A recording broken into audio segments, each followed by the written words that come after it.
Dum dum dum dum dum dum dum. Dum dum dum dum dum dum dum. Dum dum dum dum. Copyright avoidance. Dum dum dum dum.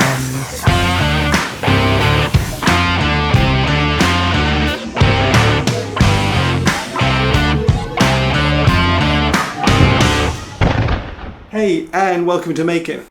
Every time someone posts on a forum or Reddit asking about how to do fireworks, there's often the response Trapcode Particular. And yeah, if you've got money to drop on a Max on subscription, you can use that. Long-time viewers know my opinions on pay-for plugins. Professionals use them to save time. Hobbyists have time, so recommending pay-for plugins feels wrong to me. When I saw the latest batch of posts about fireworks, it got me wondering, can you make fireworks in CC Particle World? There are a fair few tutorials showing how to make stylized fireworks, but if you want realism, that doesn't seem to be an option. So I decided to start from scratch, using stock footage from Pexels for reference and see how close I could get. Here's a comp with a comp size solid in it. And I'm planning to use expressions and many duplicates. So the first thing I'm going to do is go to Effect, Expression Controls, Layer Control. In a moment, I'm going to link CC Particle World to a 3D Null, and using this control effect will make it child's play to do so. So with the effect selected, I'll hit Enter and rename the effect to Null Layer.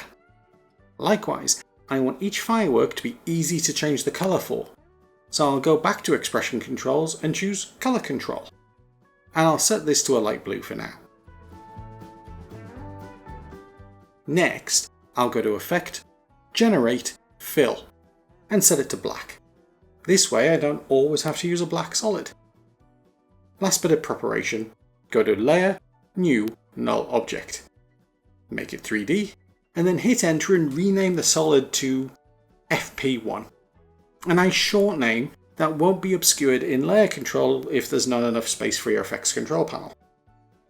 And I've also renamed the solid to Firework 1. Back on the Layer Control, select our new Null. Then go to Effect, Simulation, CC Particle World. Expand Producer. Hold Alt and click on the Position X stopwatch and type X equals and pick whip the Layer Control effect. Dot Transform dot Position square brackets 0 close squares minus this comp with a capital C dot width divided by 2 semicolon new line X divided by this comp dot width. Do yourself a favour and copy this to your clipboard. This has converted the particle's X position from FP1's X position to CC Particle World space. Hold Alt again and click on position Y and paste in the copied expression. But change X to Y and change the first width to height and change the square 0 to square 1, but leave the second width. This comes directly from PsychoFX's website, by the way. All coordinates seem to be driven by the comp's width, 2 being the width of the comp. For Z, it is much simpler. In the expressions area, paste in the expression again. Change the first X to a Z, then delete everything from the minus onwards. And change the square 0 to square 2. So now we have a null object controlling the position of the producer. Someone should make a mini tutorial about that. Next, set all the radiuses to 0. Then let's animate the null. Set a position keyframe at 0 seconds. And about 2 seconds later, set a new keyframe. And I've used the Convert Vertex tool to add Bezier handles so I can curve the arc. Just click and hold on the pen tool to select it.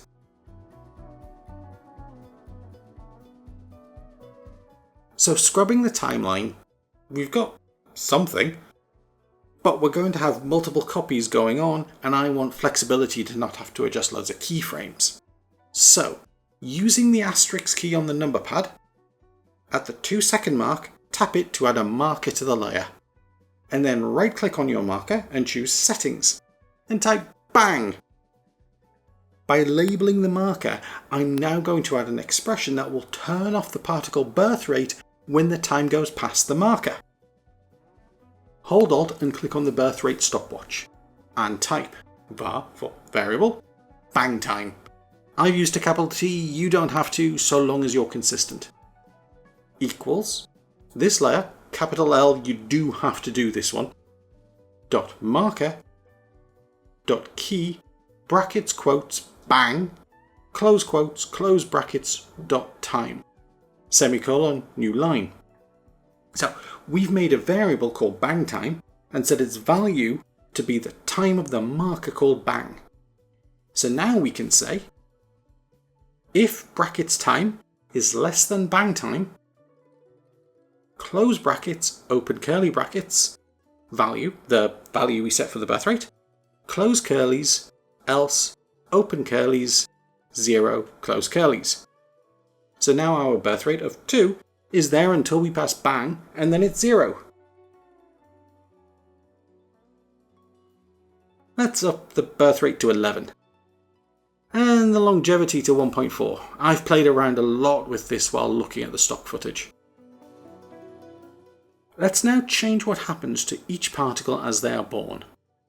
Expand physics and set the velocity and gravity both to 0. And let's take a look at what we've got. Not exactly amazing so far. Let's set the velocity to 0.05. Velocity is the speed of the particles as they are produced, nothing to do with the speed of the emitter, although inherent velocity would cover that.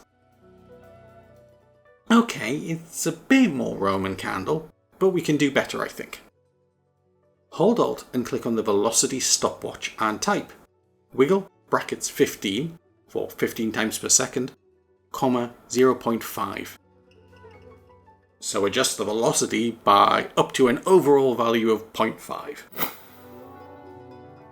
So more random, but not great. And speaking of random, let's change animation from explosive to fractal omni, which should give us a less even result. And let's constrain the particles so they don't go as far from the core line. We can do that by setting the resistance. Okay, with that velocity wiggle, we're adding a sense that maybe the firework is spinning or at least erratic. Expand particle now and change the type to faded sphere. And drop the birth size all the way down to 0.05 and set the death size to 0. And let's set the birth colour to FFA 78C, a pinky salmon.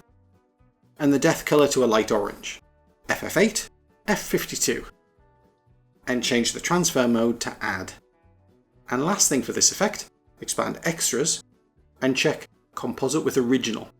This lets us see the layer, and later on I'm going to be shifting the effects orders, so this will ensure they all appear. With the effects still selected, hit enter and rename this to Sparks, and maybe increase the longevity, see how you feel. And set the birth rate maybe to around 6, maybe even more, up to you. And this is what we get. Now hold Ctrl and tap D to duplicate the effect. Rename Sparks 2 to Smoke. This is going to be the smoke trail from the sparks. Set the birth rate back to 2. In physics, remove the expression from the velocity. Easiest way is to double click it in the effects controls so that it shows up in the timeline. And set the amount to 0.1. And drop resistance to 5. In particle, set the birth size to 0.2. And the death size to 0.4, so much bigger particles. But drop the size variation to 15% and the max opacity to just 20%. Then set the birth and death colours to a dark grey. I went with 3C, 3C, 3C. And set the transfer mode back to composite and set the volume shader to 40%. But it is currently obscuring the bright sparks, so drag the entire effect to be above sparks. And this is what we have. But if we look at a real firework, there's the bright tip that is actually the firework and source for the sparks and smoke. So duplicate sparks again and rename it to tip. And the longevity to just 0.19. In physics, drop the resistance to 5. Then in particle, set the birth size to 0.28 and the death size to 0. And now you can see we're getting a bright start, but it's fading up. So expand opacity map and making sure you have the select tool selected, fill in the left hand side. So the particles are full on and then fade out. And lastly, set the birth and death colors to a pinky color, FF4 B4B.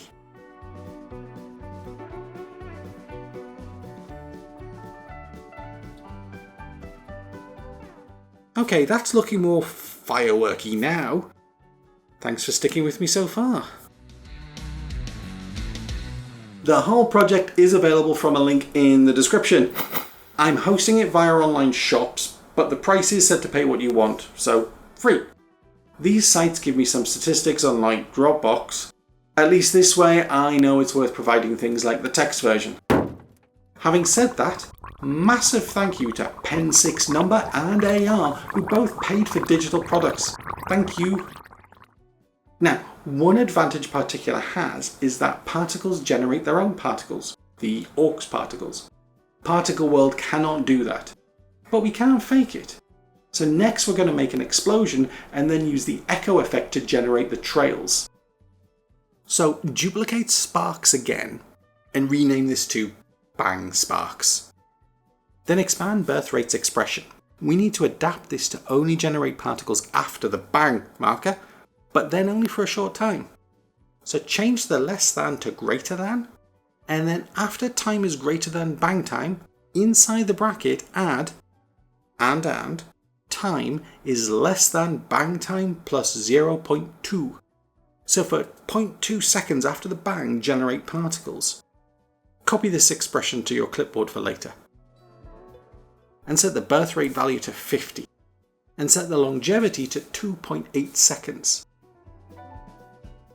In physics, set the velocity to 1 and the gravity to 0.04. And the resistance to 4. In particle, use the birth color pick whip to link to our color channel. Then do the same for death color.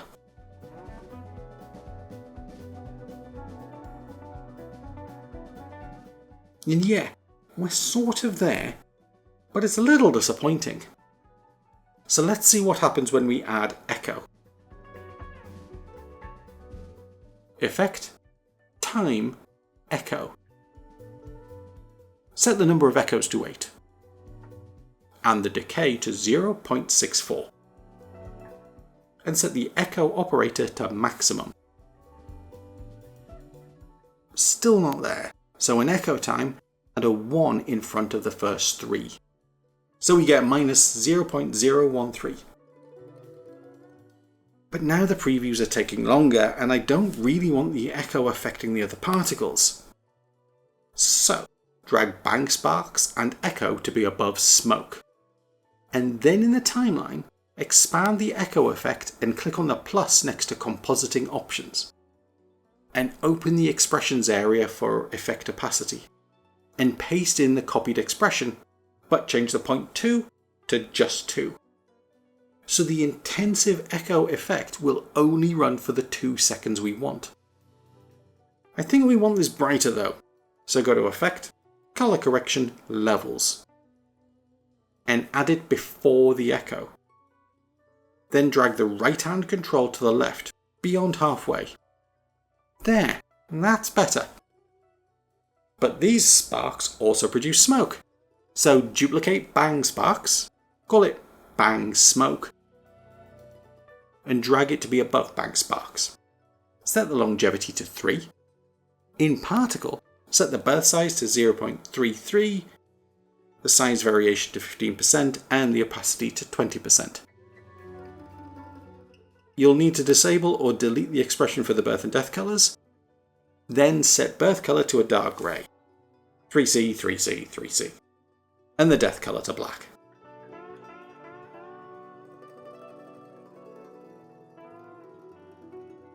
So, it's getting close.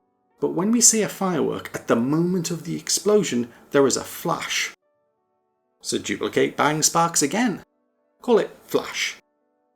Set the birth rate to just 1 and the longevity to 0.1. And I've adapted the birth rate expression. I only want these particles on screen for the briefest time. So I've set a duration variable, to be 0.1.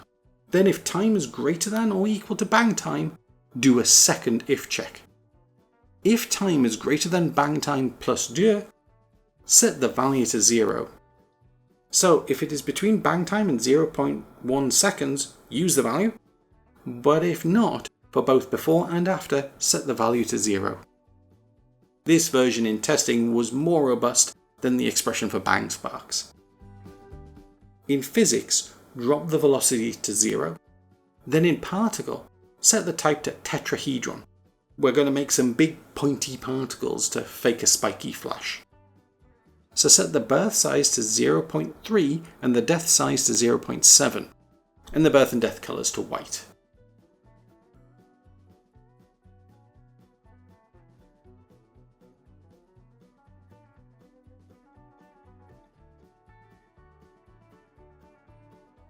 I want the flash to appear immediately, so expand opacity map and fill in the left hand side. But it's a bit too clean, so drag flash above the other particle effects, then go to Effect, Blur and Sharpen, Fast Box Blur, and add it to just below the flash, and set the blur radius to 15. And let's see what we've got.